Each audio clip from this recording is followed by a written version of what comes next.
مصرەکان لە ساڵی 2011 داوای گۆڕانیان کرد و بەدەستیان هێنا.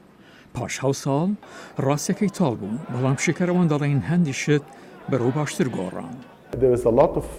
ڕخنەی زۆر لە سەرۆکۆمار و کاربەدەستان هەیە. بۆ نمونە 50 بۆ 60 ساڵ لەمەوبەر لە کاتی جەمال عەبدولناسر سەرۆکۆماری پێشین نەبوو. جا میسر بەرەو پێش دەڕوات، بەڵام بەراوردی مەکە لەگەڵ ئەو وڵاتانەدا کە لە دەرئەنجامی شەڕی ناوخۆ و دەیان سەدا تا دیموکراسیان بەدەستێناوە. بە پێچەوانەی سوورە و لوبنان مەسر خۆی لە شەڕی ناوخۆلاداوە لە ڕێگایش لەشکرەوە خۆی لە تونوتیژی دوو ڕاگرت.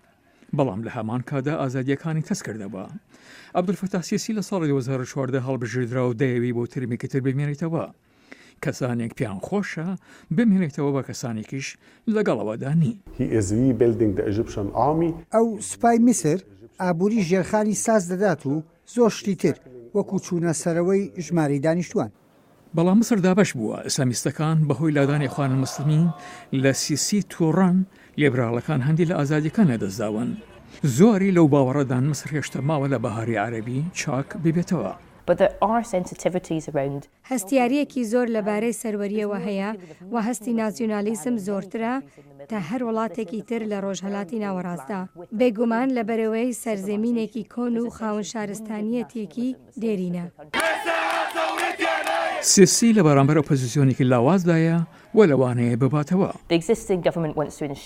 حکوومەتی ئێستا دەیەوێت دڵنیا بێت سیسی بباتەوە، بەڵام هەروەها وڵاتیان هەیە کە دەیانەوێ لەو بڕوایەدا بن دیموکراسی هەیە.